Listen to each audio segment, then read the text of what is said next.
Olá, um excelente dia para você que acordou bem cedinho para acompanhar o Manhã no Ar. Hoje é quarta-feira, dia 24 de janeiro. O programa está só começando. Eu te convido a conhecer os destaques dessa edição.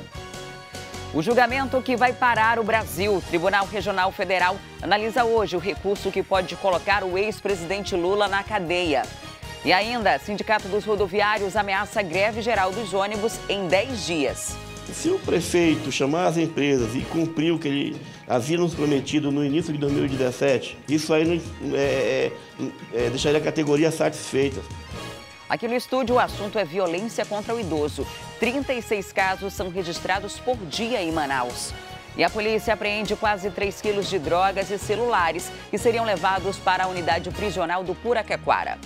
O Manhã no Ar traz ainda os detalhes da programação oficial do Carnaval de Manaus. Entre as novidades anunciadas para este ano estão as bandinhas volantes, que vão se apresentar em terminais de ônibus e outros espaços públicos. Isso e muito mais a partir de agora. Manhã no Ar, seu dia começa aqui.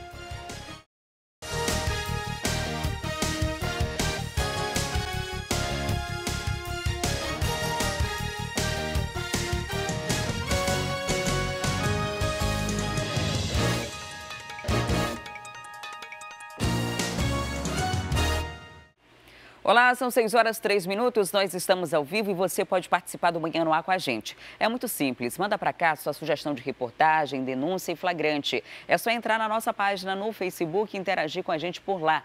Nós também estamos ao vivo pelo aplicativo A Crítica Play. E hoje é o dia do julgamento do ex-presidente Luiz Inácio Lula da Silva, um julgamento que deve parar o Brasil. O julgamento vai acontecer lá em Porto Alegre, começa daqui a pouquinho, a partir das 6h30, horário de Manaus.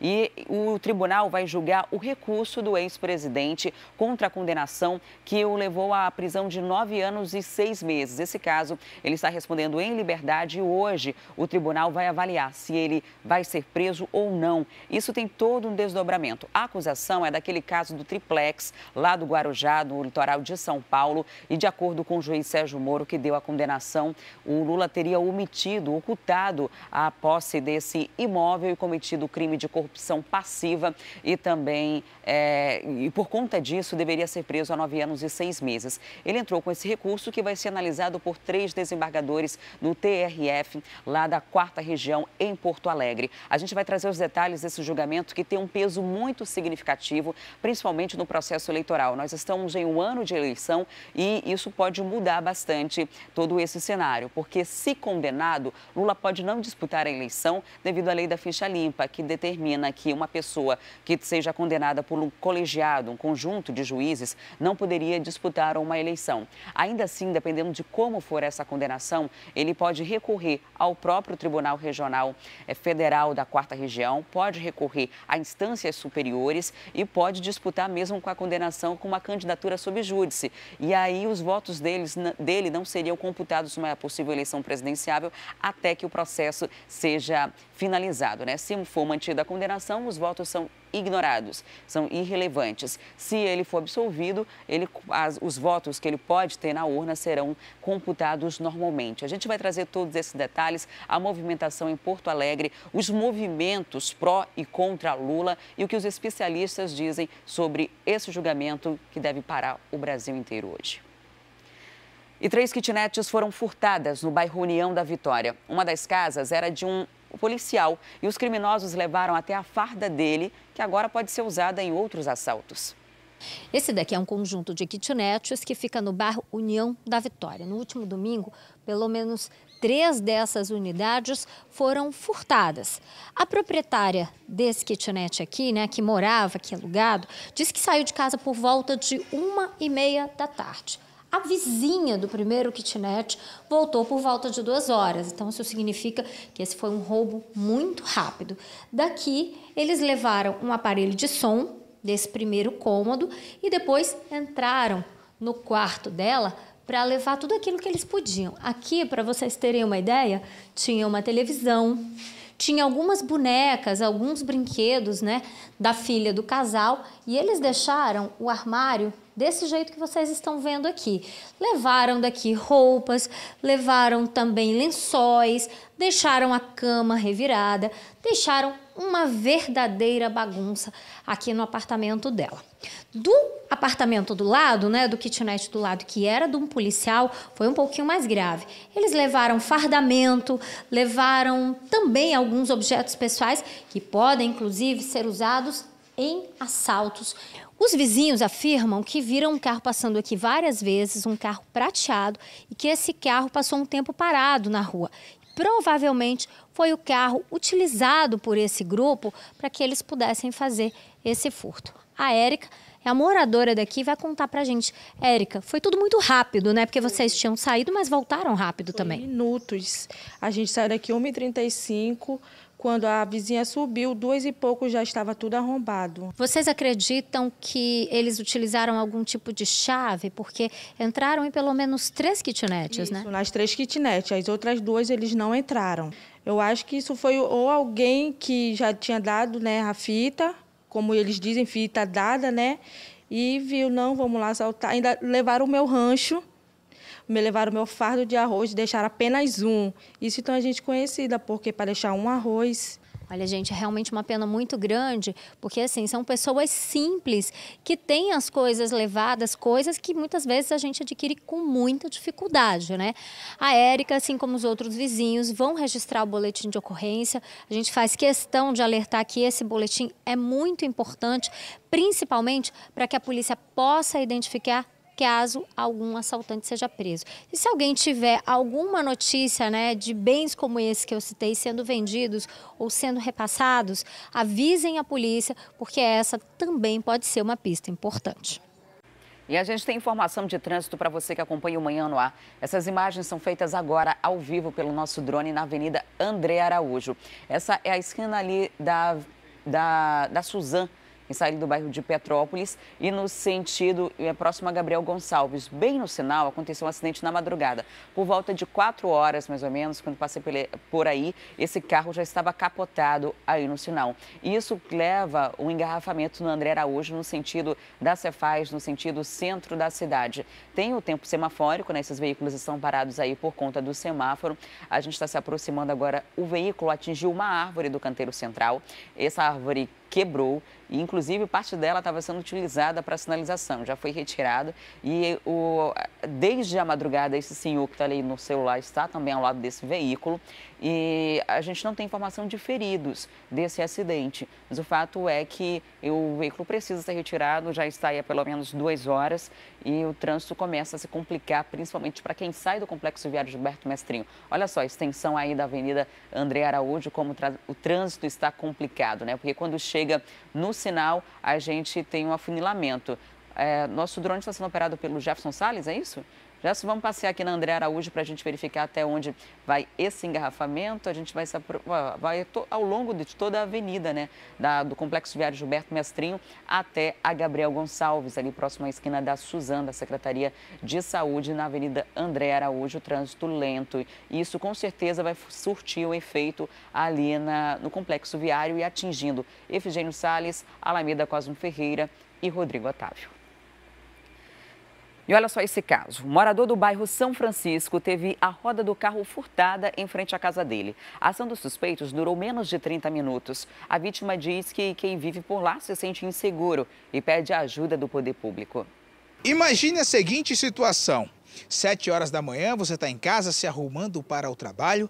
De repente, um vizinho bate palmas assim, ó, e chama seu nome. Aí quando você sai, a vizinha traz a triste notícia. Olha, não sei se o senhor percebeu, mas vem cá do lado de fora. Aí você sai. Dá uma olhada aqui. Como é que está seu carro? Cadê a roda traseira? Aconteceu alguma coisa. Já imaginou essa situação? Foi exatamente o que aconteceu com o morador desta casa, que fica aqui na rua Negreiros Ferreira, no bairro São Francisco, na zona centro-sul de Manaus. Simplesmente, quando ele veio aqui, o carro é esse aqui. Quando ele chegou aqui, que olhou, a roda não estava mais. Daí ele ficou pensando, meu Deus, quem foi que levou a roda do meu carro? Foi aí que ele pensou em consultar as câmeras de segurança da casa da vizinha. e acabou encontrando como tudo aconteceu.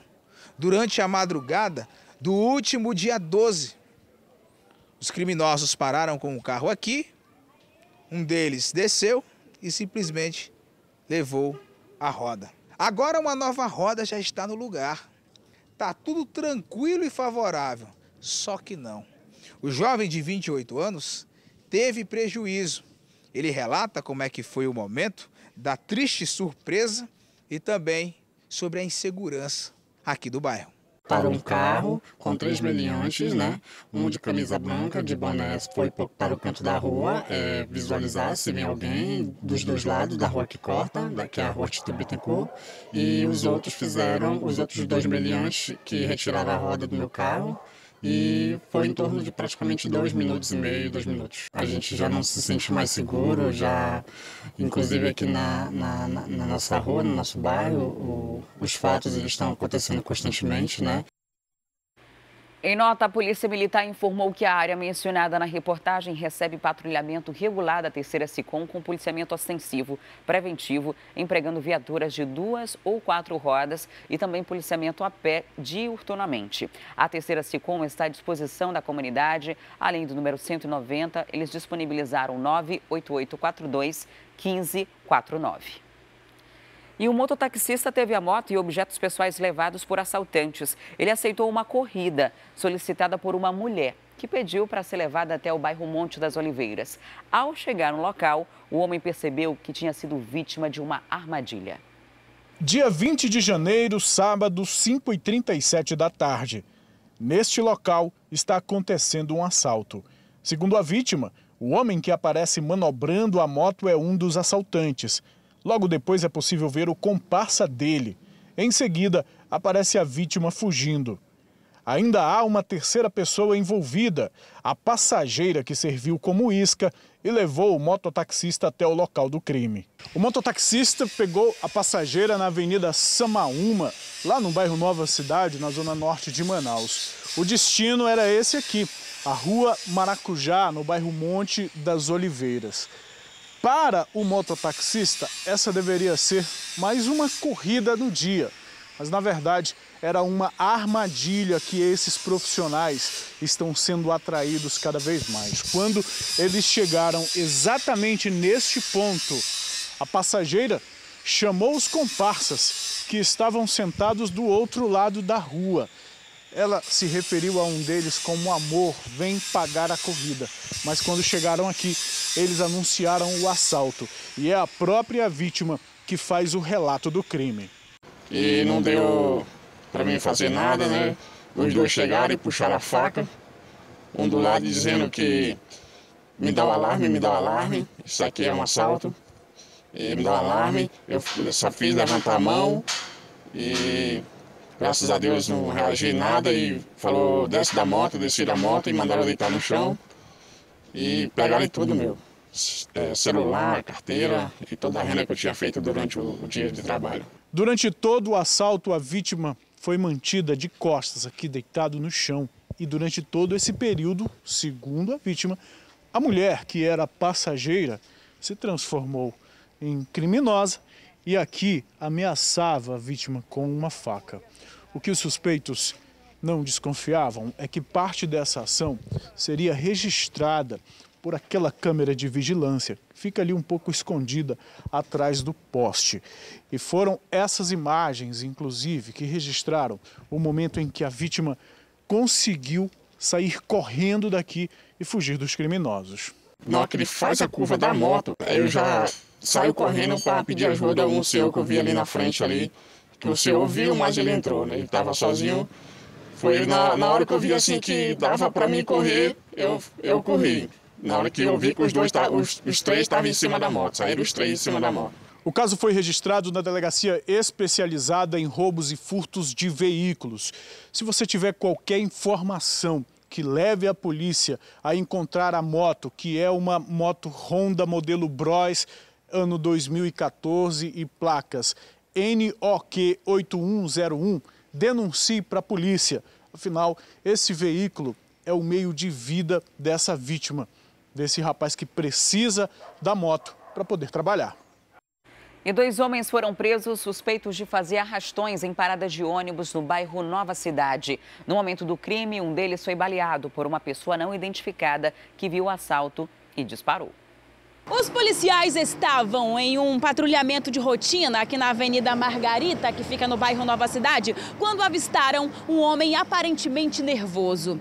Ele pilotava uma motocicleta em velocidade alta e, por causa dessa ação suspeita, os PMs decidiram fazer a abordagem. Durante o procedimento, esse homem foi identificado como Thalisson Souza, de 22 anos de idade. Nesse momento, algumas pessoas se aproximaram dos policiais, falaram que eram vítimas de Thalisson e que ele era acostumado a praticar diversos arrastões nos pontos de ônibus aqui desta área da cidade.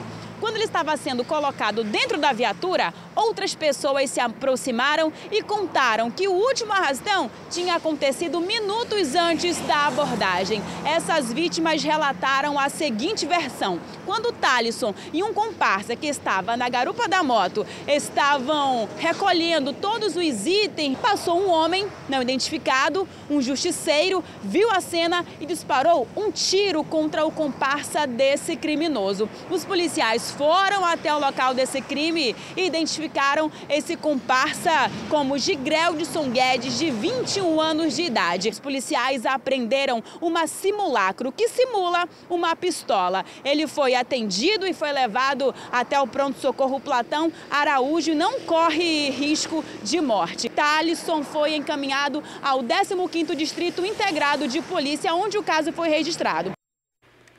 E moradores e comerciantes não aguentam mais constantes furtos no bairro Alvorada. Câmeras de segurança registraram a ação de um ladrão que furta o aparelho de som de um carro. Rua 8, bairro Alvorada 1, zona centro-oeste de Manaus. Um local onde funcionam vários comércios. Um lugar que tem sido alvo da ação de bandidos. A gente fica assim, a mercê, ó, você pode ver, não passa uma polícia aqui até durante o dia, imagine à noite. Nessa segunda-feira, as câmeras de segurança de uma das lojas registraram o momento em que um ladrão furta o som de um carro que estava estacionado na mesma rua. O automóvel pertence ao esposo de Dona Maria de Jesus, que mora no local. Ele ficou sem ação, não esperava, né, acordar de manhã ter o carro dele praticamente furtado, né? Só não levaram porque não conseguiram. Mas o que deu para eles arrastarem, eles levaram tudo. Então, levaram tanto? Levaram o toca-CD dele, levaram os materiais que estavam dentro do carro dele. Eu não estou bem lembrada, mas muitas coisas eles tiraram que estava dentro do carro. Até o troco que estava no porta-luva, eles também tiraram, entendeu? Então isso aí é um dano que a gente não espera, né? Perder e tudo. E a segurança está horrível, não tem segurança na Rua 8. A gente procurou uma viatura, não achou uma. Na verdade, o maior problema por aqui são os constantes arrombamentos a comércios. Quando a gente pensa que não, o ladrão está acima do nosso telhado, quebrando nossas telhas, roubando que a gente está trabalhando para pagar, tá batalhando todo dia. Não sei como é que ele sobe por aqui, mas ele quebra o telhado, quebra os forros e entra. E pula dentro do estabelecimento enquanto está fechado de madrugada e leva. Segundo os comerciantes, os criminosos têm acesso à parte do telhado por esta escada. Eles sobem e vão caminhando em cima do telhado, procurando a melhor oportunidade. Quando encontra alguma dificuldade, vê que a loja tem alarme, que tem câmeras de segurança, eles vão passando para as outras lojas. Aí eles tentam, forçam o forro. Como o forro não abre, eles não conseguem arrombar, eles vão adiantando. É assim que eles fazem, sempre aqui por cima. Foi exatamente o que aconteceu na madrugada do último dia 30 para o dia 31 de dezembro em um salão de beleza. O criminoso, ele forçou o forro e conseguiu arrombar. Isso já pela segunda vez que ele fez isso. Depois, ele já... Olha, mostra aqui o forro. Exatamente aqui que o bandido entrou. Depois, já aqui na parte de dentro, ele começou a limpa. Saiu pegando vários produtos, um prejuízo de mais ou menos R$2.000. Mas não só foi aqui que eles fizeram isso. Um dia depois, também durante a madrugada, os bandidos entraram pelo forro, da mesma forma, nessa outra loja aqui, uma sapataria. O comerciante já iniciou o ano de 2018 também no prejuízo. Eles levaram chapinha, secador, minha máquina de corte, tesoura, perfumes. A gente está assim, a gente está vivendo uns momentos muito difíceis, porque eles vieram e eles voltam. Por esse tempo, né, já voltaram várias vezes. Aqui no meu salão já foi 2 vezes. E a Praça Terreiro Aranha está em obras há mais de 2 anos. A maior parte do trabalho já foi concluído. Mesmo assim, ainda não há previsão de quando o espaço deve ser reinaugurado. A obra nem foi entregue e o lixo já toma conta do lugar. Os bancos, que nunca foram usados, mostram os sinais de desgaste. Mais de 2 anos se passaram e o local ainda está fechado por tapumes. Alguns artesãos e comerciantes que trabalhavam aqui foram transferidos para outros pontos da cidade. Mas a dona Santana preferiu continuar e sente os reflexos do atraso na obra no bolso. De todos nós aqui, nós vendíamos muita rede. Agora nós não vendemos nada, porque o turista não pode passar, vê só a frente da banca, a traseira da banca ninguém vê. Essa coisa aí está com muitos tempos, já está com mais de 2 anos de feito, mas não é aberto. A área interditada invade a rua e os pedestres dividem espaço com os carros, separados apenas por uma estrutura de madeira. É bem frágil, você pode ver, né? Carro em alta velocidade, moto, qualquer veículo, pode acontecer um acidente, ainda mais quando a gente está com pressa que não presta atenção. Eu estou achando meio perigoso mesmo. Porque aqui o trânsito é muito, né? O problema do atraso é contratual. Mesmo com grande parte da obra construída, a praça só pode ser liberada quando esta estrutura também ficar pronta. A falta de dinheiro foi outro fator que atrapalhou o andamento da obra. Enquanto o impasse não for resolvido, a cidade continua sem um dos principais pontos comerciais e turísticos. Agora tem um negócio da selfie, né? Seria tão bom se já tivesse pronto, já ia ser um ponto, né? Para mostrar para o mundo, né?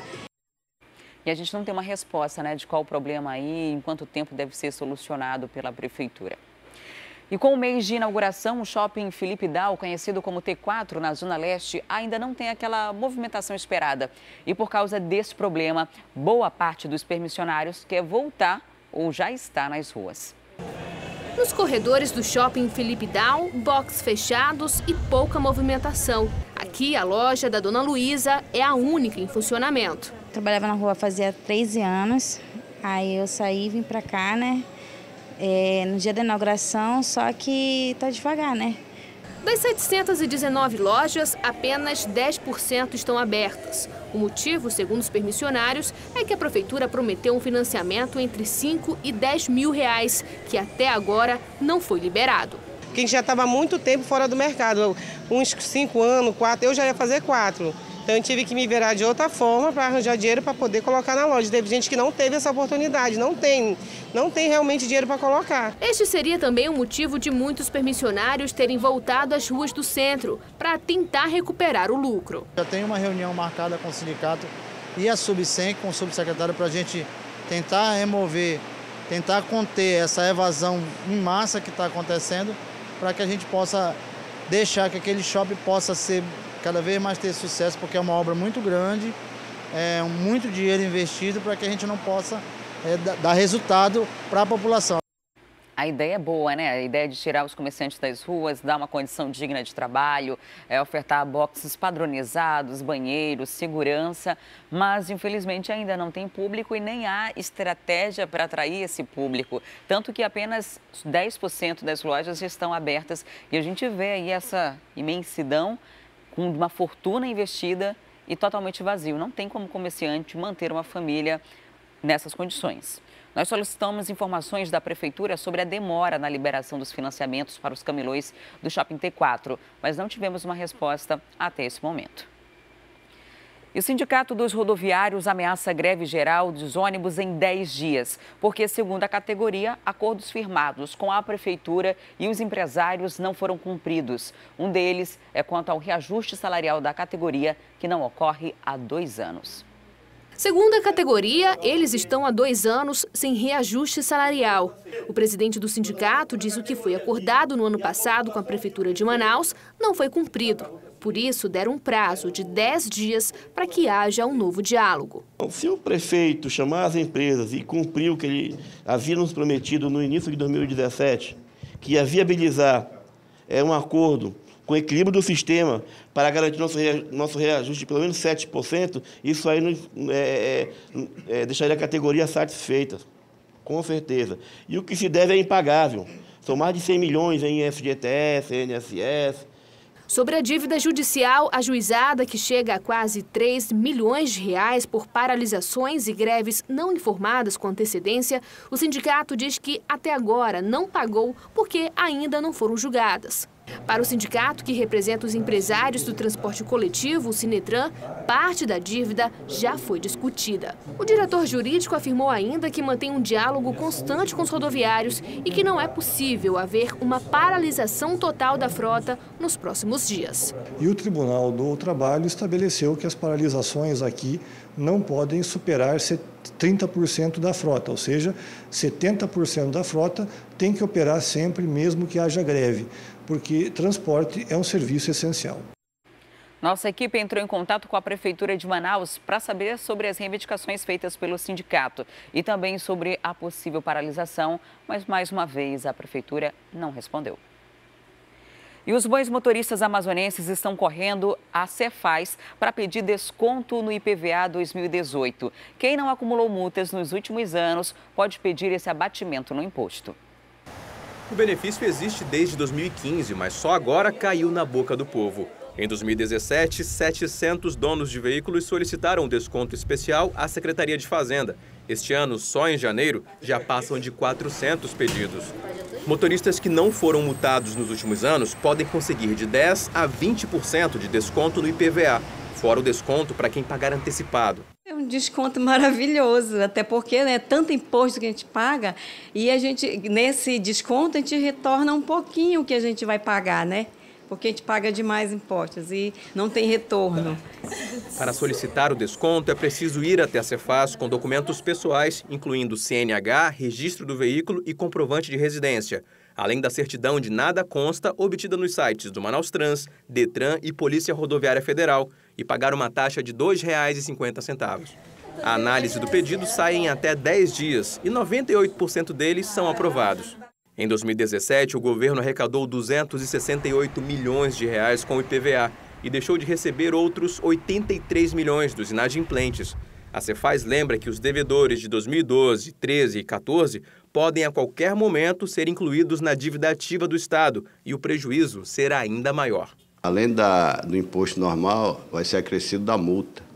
Esses débitos serão encaminhados para a Procuradoria-Geral do Estado e a Procuradoria do Estado encaminha esses débitos também para os cartórios. Então, ele tem mais uma despesa ainda para retirar o nome dele nos cartórios.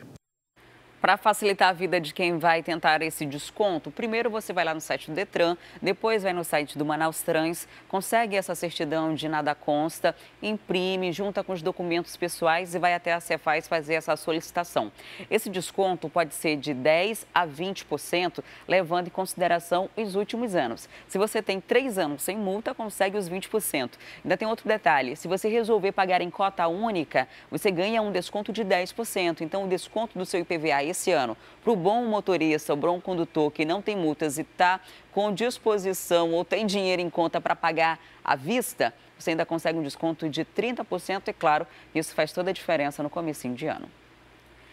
E o Tribunal de Justiça do Amazonas marcou para junho deste ano a audiência de instrução e julgamento do delegado Gustavo de Castro Sotero, que foi preso após atirar e matar um advogado em uma casa noturna de Manaus em novembro de 2017. E para dar mais detalhes sobre esse assunto, eu converso agora ao vivo com a Thea Morel. Olá, Thea, bom dia. O que vai acontecer nessa fase do processo? Explica para a gente.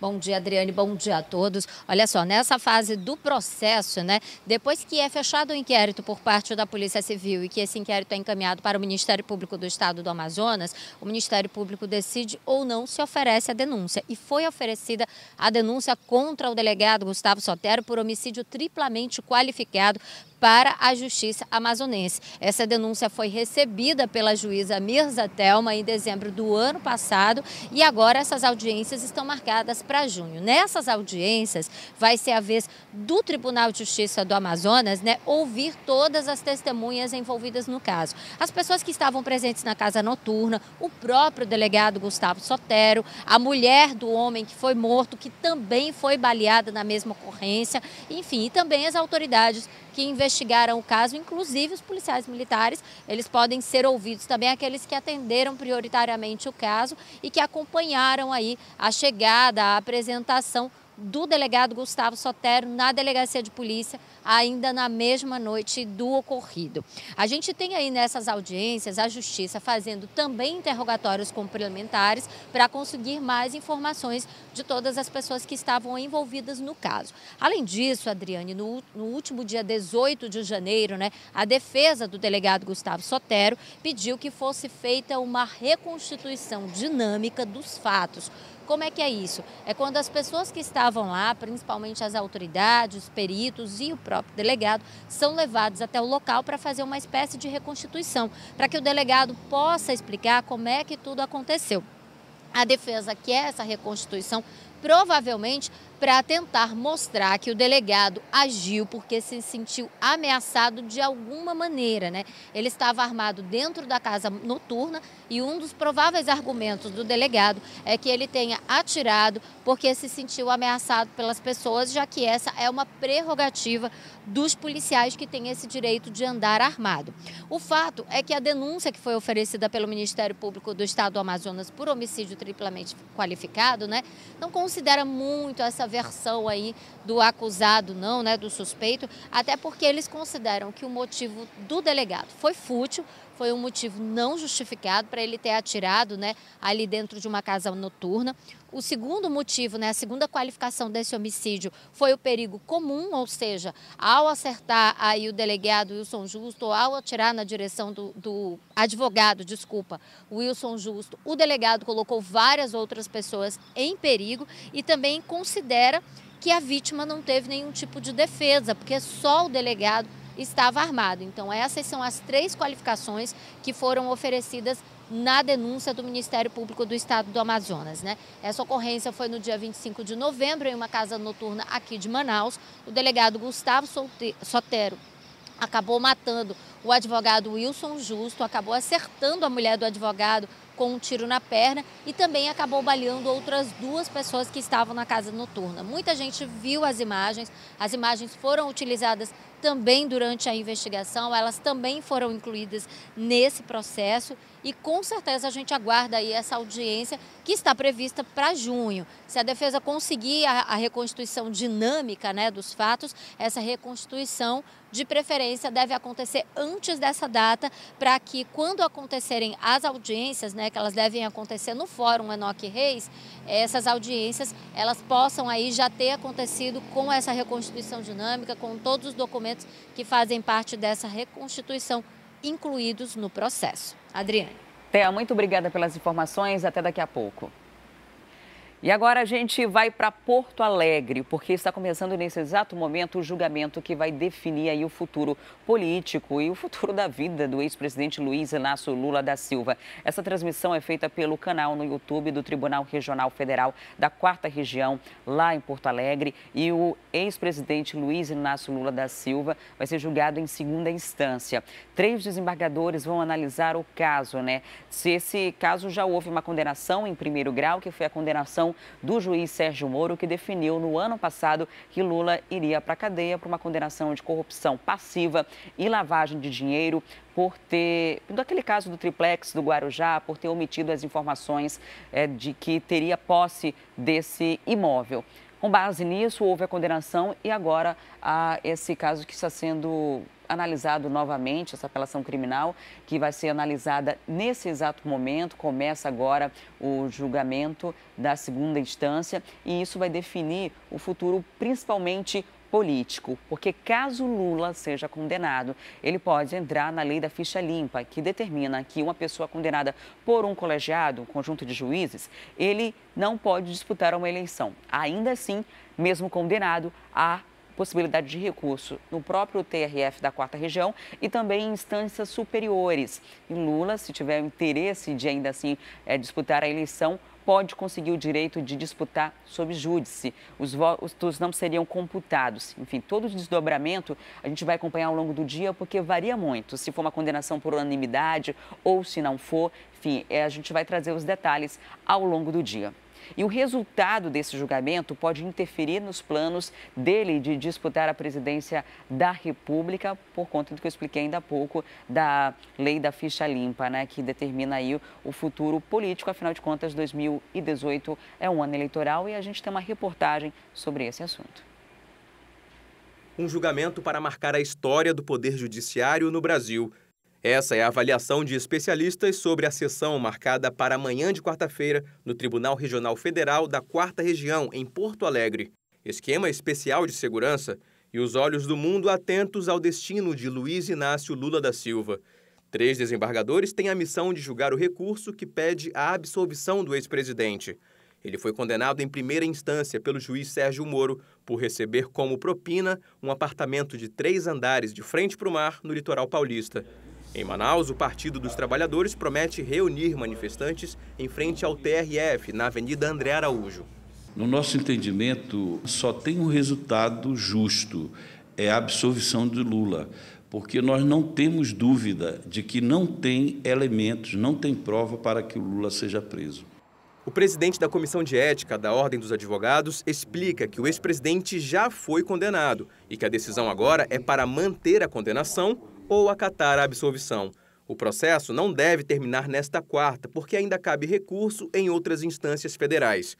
O que está em jogo é que a decisão do colegiado pode impedir Lula de concorrer às eleições para presidente. Se o recurso do presidente Lula não for aceito pela unanimidade dos 3 desembargadores que vão analisar, ele pode entrar com embargo de declaração, que é um recurso. Mas se apenas um deles decidir favorável ao presidente Lula, ele pode entrar com embargo de infringente. Mais do que isso, o ex-presidente Lula pode recorrer ao Superior Tribunal de Justiça e ao Supremo Tribunal Federal. Então, esse conflito jurídico vai muito longe. Independentemente da decisão, o PT Nacional afirma que na sexta-feira vai lançar a candidatura do ex-presidente. E manifestantes pró e contra a condenação do ex-presidente Lula se reuniram por todo o país e aqui em Manaus não foi diferente. Na noite de ontem, um grupo esteve reunido próximo à Avenida Djalma Batista para fazer um ato a favor da condenação de Lula. A Avenida Djalma Batista ficou congestionada na noite desta terça-feira. Cartazes pediam um buzinaço para quem fosse a favor da condenação e prisão do ex-presidente Lula, que deverá ser julgado nesta quarta-feira em Porto Alegre. O nosso ato, não somente aqui, mas em todo o restante do Brasil, ele mostra a nossa indignação com o governo do PT, entendeu? O mesmo governo que usou de corrupção para implantar um projeto, não de governo, mas de poder, que financiava todas as outras ditaduras na América Latina. E a nossa indignação aqui é que o Lula venha a ser preso. A manifestação reuniu grupos de mobilização políticas. Dona Graça, aos 67 anos, não pensou 2 vezes para protestar. Eu sou idosa, mas eu não sou burra. Eu estudei, eu leio, eu sou uma pessoa esclarecida. Eu não posso aceitar que no século XXI, sabe, o povo ainda continue na mesmice, alienados. Por que eles não estão aqui? Segundo os manifestantes, a condenação do petista pode influenciar diretamente no processo político e social do país. Tanto queremos aqui dar o apoio à Operação Lava Jato, ao juiz Sérgio Moro, como também exigir que Lula seja preso. Em outro ponto da cidade, em frente à sede da Justiça Federal, o grupo que é contra a condenação do ex-presidente Lula acampou e fez vigília no local. Os manifestantes se concentraram em frente à sede da Justiça Federal, na zona sul da cidade. Cerca de 150 pessoas participaram do protesto organizado por membros do Partido dos Trabalhadores, grupos sindicais e União Nacional dos Estudantes. Exibindo faixas e cartazes, os manifestantes gritavam palavras de apoio ao ex-presidente Lula.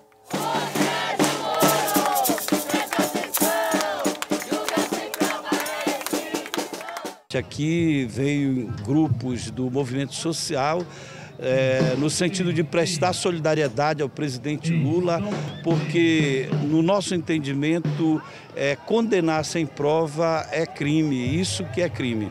Nós aqui não estamos fazendo campanha antecipada, nós queremos exatamente que a justiça seja feita e que ganhe em outubro o novo presidente que a sociedade reivindicar. O protesto também foi seguido de uma vigília. Vários manifestantes montaram barracas para passar a noite no local. Nós queremos o devido processo legal. Se o presidente for inocente, se não aparecer provas, como não tem até agora, que o tribunal tenha coragem de absolver o presidente. Para os manifestantes, a condenação do ex-presidente fere a democracia. Segundo eles, a vigília é pelo direito do petista de participar das eleições deste ano. Nós acreditamos que não só Lula, como qualquer um que não seja condenado por corrupção ou qualquer outro crime deve ser candidato. A defesa não é só da candidatura dele, mas para que o julgamento dele não se repita com outras pessoas do movimento social. O que está no jogo nesse país se chama democracia. Tirar o direito de uma pessoa concorrer à eleição é desrespeitar toda uma luta que várias pessoas morreram para a gente ter esse direito de estar numa praça, de ter o direito de ter sua opinião. O ex-presidente Lula foi condenado em primeira instância pelo juiz Sérgio Moro a 9 anos e 6 meses de prisão no caso do triplex do Guarujá. Se mantida a condenação e a defesa de Lula pediu um novo recurso, a decisão de permitir ou não a participação de Lula nas eleições de 2018 deverá ser adiada. E daqui a pouco a gente volta a falar sobre o julgamento que já começou em Porto Alegre. Porque agora a gente tem informação do trânsito ao vivo para você. O nosso drone está aqui na Avenida André Araújo. Ainda há pouco nós mostramos um carro que capotou durante a madrugada por volta de 4 horas. E agora o guincho do Manaus Trans já está no local para fazer a retirada desse veículo.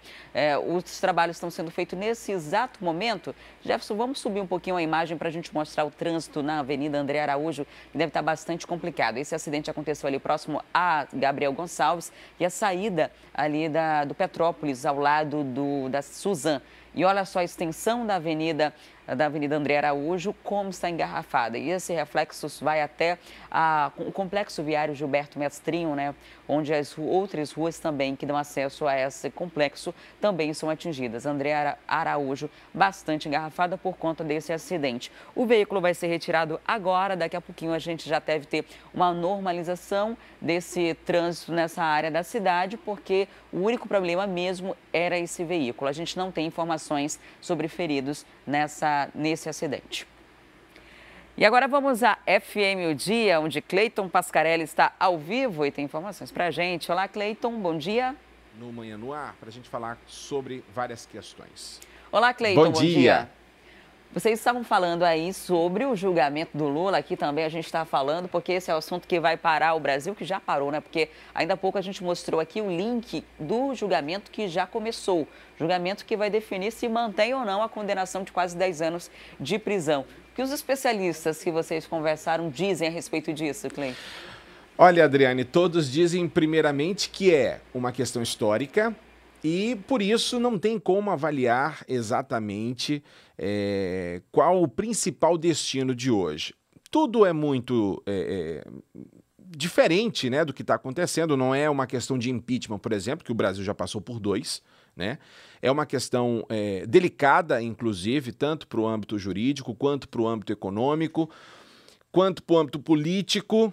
Então, os especialistas como Elcio do Carmo, que a gente ouviu aqui, que é cientista político, e também o Fábio Calderaro, que é um economista, que está sempre conversando com a gente aqui, ambos dizem que isso, obviamente, esse julgamento tem um impacto direto no cenário político e no cenário econômico, mas ainda é incerto. Hoje, vários jornais, várias mídias internacionais estamparam na capa a questão do julgamento, e isso deve interferir também diretamente na questão econômica. Mas nada certo ainda, tudo depende do que está acontecendo. Você está vendo imagens ao vivo aí pelo Manhã no Ar e a gente tem acompanhado também aqui no FM Dia Notícias, Adriane, a questão do julgamento, né? Por enquanto, os desembargadores estão acompanhando o rito do processo, né? O início do rito do processo, para que as pessoas entendam como vai funcionar tudo. Mas nenhum dos especialistas dá uma certeza, até porque é muito complicado, né? Cada cabeça uma sentença, cada cabeça de juiz vai decidir de um jeito. Agora, informação do cientista político Elcio do Carmo é de que 94% das decisões do juiz Sérgio Moro foram mantidas por desembargadores do Tribunal Regional Federal da 4ª Região. Então, vamos ver se a condenação do presidente Lula fica entre os 94% que foram mantidos pelos desembargadores ou os 6% apenas que foram modificadas. E é muito importante que os desembargadores estejam bem preparados e todos eles são bastante cautelosos, né? Porque existe uma pressão muito grande, uma pressão pró e uma pressão contra essa condenação. E é muito provável que esse julgamento se estenda por mais dias, né? Porque qualquer um dos 3 desembargadores pode pedir vista. Isso. Se pede vista, não tem um prazo para devolver, né? Eles vão analisar e quando tiver o parecer, o novo relatório se apresenta novamente.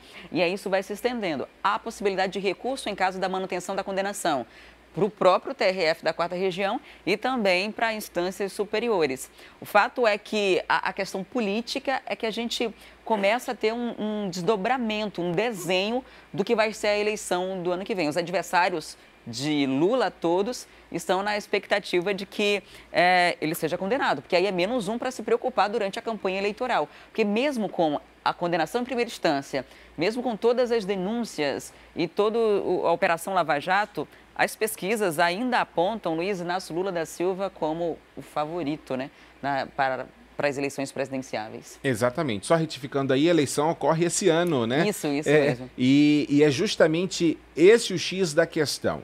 O ex-presidente está despontando em todas as pesquisas aí como o primeiro colocado, né? E tudo depende desse julgamento. Se os desembargadores, por unanimidade, mantiverem a condenação do ex-presidente Lula, ele já perde os direitos políticos. Mas se houver divergência, cabe recurso, né? E esse processo deve se prolongar. Uma divergência entre os desembargadores não é positivo. E aí, com essa dúvida, né, há aí a possibilidade do ex-presidente Luiz Inácio Lula da Silva se candidatar, porque ele fica com os direitos políticos até que um novo julgamento ocorra.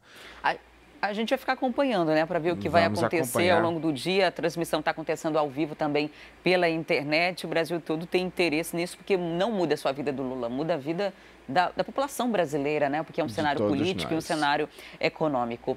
Agora vamos mudar de assunto. Ontem eu estava assistindo Cidade Alerta e vi que você falando sobre a Operação Traíra, uma operação de uma investigação do Ministério Público que aponta aí que pagamentos à FEPESCA foram feitos pela Suzan. O que tem a ver FEPESCA, Suzan? Que história é essa, Cleiton? Pois é, ontem o Ministério Público do Estado do Amazonas publicou no Diário Oficial deles um pedido de comunicação a ex-secretárias da CETRAB e também a quebra do sigilo das investigações da Operação Traíra para que se consiga mais informações. O que os promotores do GAECO descobriram? E vou já chegar lá como eles descobriram, né? Mas eles descobriram que o dinheiro que deveria ter saído da Secretaria de Trabalho para a FEPESCA, para um curso de formação ali e de aperfeiçoamento dos pescadores, conforme está inclusive constando lá no portal da transparência do governo do Amazonas, né? Na verdade, não saiu da Secretaria de Trabalho, como diz o site da transparência do governo do Amazonas. Os promotores do Ministério Público quebraram o sigilo bancário de todas as instituições que estão sendo investigadas e descobriram que, na verdade, pouco mais de 5 milhões de reais saíram dos cofres da Suzan, né, saíram do orçamento da Secretaria de Saúde e foram destinados para a Federação de Pesca. E aí, isso deveria ser usado para um curso profissionalizante aí para os pescadores e há informações de que não foi utilizado. Isso pode caracterizar aí uma grande fraude, né, um grande desvio de recursos e isso está sendo investigado ainda pelos promotores. Detalhe de tudo, o secretário de saúde à época era o Wilson Alecrim, que está preso pela Polícia Federal por envolvimento na Operação Custo Político, o envolvimento com o Mohamed Mustafa na Operação Maus Caminhos. O secretário à época da Fazenda, Cefaz, né, que fazia os pagamentos, era Afonso Lobo, que também está preso pela Polícia Federal por conta da Operação Maus Caminhos por envolvimento com desvio de recursos da saúde pública. Ou seja, enquanto as pessoas estavam sofrendo nos hospitais, sem medicamento, com falta de cirurgia, com muitos problemas, com falta de exames, com equipamentos quebrados, sem manutenção, as nossas autoridades estavam desviando dinheiro da saúde, segundo o Ministério Público do Estado, assim como a Polícia Federal investiga na Operação Custo Político e na Operação Estado de Emergência, Adriane. Parece que é só a ponta do iceberg, né? E que tem muita coisa que a gente vai descobrir ao longo dos dias, ao longo desses processos de investigação. Teve a Operação Maus Caminhos, a Operação Custo Político, agora a Operação Traíra, e tudo é uma rede, né? Tá tudo relacionado. E é muito revoltante saber que esse dinheiro é desviado da saúde. As pessoas estão morrendo, isso é um homicídio. Quando você tira dinheiro da saúde para destinar para a Federação de Pesca, para um curso de capacitação de pescadores que sequer aconteceu, é revoltante demais para quem está perdendo um familiar ou perdeu um familiar, para quem está no hospital agora assistindo a gente, se tiver até como assistir, porque às vezes não tem nem como, e que está ali no chão, que não tem um leito, que está dormindo num papelão e de repente vê um escândalo desse, mais um escândalo, desvio de dinheiro da saúde. E mais revoltante é saber que essas pessoas acreditavam tanto na impunidade que não tinham nem preocupação de velar essas coisas, né? Então agora estão presos, devem continuar presos e tem mais aí um processo para responder. Obrigada, Cleiton, pela participação. Um ótimo dia para você e para os ouvintes da FM o Dia. Bom dia, Adriane. Estamos aqui. Tudo de bom. Até amanhã. Até amanhã. Até amanhã. E a polícia apreende grande quantidade de drogas no muro da unidade prisional do Puraquequara na noite de ontem. Além disso, vários celulares e carregadores foram apreendidos. Quem vai trazer os detalhes é a Thea Morel. Olá, Thea. Como essa droga estava sendo repassada? Como foi que os policiais identificaram? Bem, Adriane, a maneira como essa droga estava entrando na unidade prisional do Puraquequara é o que realmente chama muita atenção, né? De acordo com as informações que foram repassadas pela Polícia Militar, existia uma corda que foi jogada pela parte de dentro do presídio para o muro traseiro e era nessa corda que toda essa mercadoria estava amarrada. A mercadoria estava isolada em sacos plásticos, estava ali abrigada da chuva, de água, de qualquer coisa que caísse, né? Separada por pacotes, isso quer dizer que as pessoas que encomendaram aquela mercadoria, cada uma delas ia receber o seu próprio pacote com aquilo que havia encomendado, né? Estava isolado, né? Com fita isolante, estava pendurado pelas cordas num grande saco e também isolado por esponjas, que era também uma outra maneira que aí esses detentos encontraram, né? As pessoas que estavam atravessando esse material para os detentos encontraram de proteger essa mercadoria. A denúncia foi recebida pela equipe da Polícia Militar, que estava lá de vigilância no local. As informações foram repassadas pelo Tenente Minari, né? O Tenente Minari, ele fez ali uma varredura pela parte de trás do presídio, foi quando eles identificaram essa corda. E, a princípio, a denúncia foi feita pelos próprios agentes, pelos próprios vigilantes do presídio que perceberam aquela corda ali subindo. Só que a polícia não conseguiu prender ninguém, nenhuma dessas pessoas que estava tentando passar essa mercadoria por trás. Eles explicaram que a possibilidade, né, a grande probabilidade é que essas pessoas tenham aproveitado a área de mata que fica por trás do presídio e também o rio, porque existe um rio que passa ali, né? Provavelmente eles fugiram um pedaço pela mata e depois pegaram um barco e saíram ali pelo lago do Puraquequara, se desviando da polícia e por isso ninguém foi preso, né? A princípio, as informações preliminares não davam conta do que era esse material, mas depois o material foi divulgado e vamos aqui à lista. São 2,6 quilos de substâncias entorpecentes, provavelmente maconha e oxi, que, como eu já falei, estavam separados, em sacos separados, né? Tinha 31 celulares tentando entrar de uma vez na unidade prisional do Puraquequara, 20 carregadores e 10 fones de ouvido. Esse material todo foi levado para o 14º Distrito Integrado de Polícia, que é a delegacia mais próxima do Puraquequara, que fica de plantão, né? Essa apreensão foi feita durante a noite e aí esse crime vai ser investigado. Resta saber também se a Secretaria de Administração Penitenciária vai reforçar o policiamento na área, porque se eles encontraram essa facilidade para repassar essa mercadoria lá para dentro, já tinha todo um esquema, já se sabe que chega pelo rio, já se sabe que eles inclusive separam a mercadoria, né? Essa vigilância com certeza precisa ser reforçada, porque essa é certamente uma das maneiras que esses equipamentos eletrônicos entram dentro do presídio para que eles possam ser usados aí pelos detentos, pelas pessoas que estão cumprindo pena. Tem muita coisa, a gente estava olhando as imagens, agora é tipo um rancho do crime e eles colocavam ali as esponjas para proteger os celulares, né, se precisasse jogar para o outro lado do muro para o aparelho chegar intacto do outro lado. Repete aí para mim a quantidade de cada um, do que foi divulgado aí pela polícia? 2,6 kg de drogas, que é ali 2 tabletes, quase 3 tabletes de drogas, realmente é uma quantidade bem grande, né, Adriana? Imagina que isso aí vai ser dado para um detento e vai ser até comercializado, pode ser trocado por outras mercadorias dentro da prisão, até por comida, né? Tem aí pelo menos 31 celulares, como você mesmo disse, embalados em esponjas, justamente para o caso de ser jogado não quebrar, 20 carregadores, a gente sabe que a quantidade de carregador é menor, porque um carregador pode servir para mais de um celular, e 10 fones de ouvido, que era justamente para garantir que a comunicação ia acontecer sem interferência. Tá certo, Thea. Muita ousadia, muita audácia. Muito obrigada pelas informações. E agora a gente faz uma rápida pausa e volta já já com imagens e outras informações do julgamento do ex-presidente Lula. E na entrevista do dia, o assunto é violência contra o idoso. 36 casos são registrados por dia só aqui em Manaus. O Manhã no Ar volta em instantes. Até já.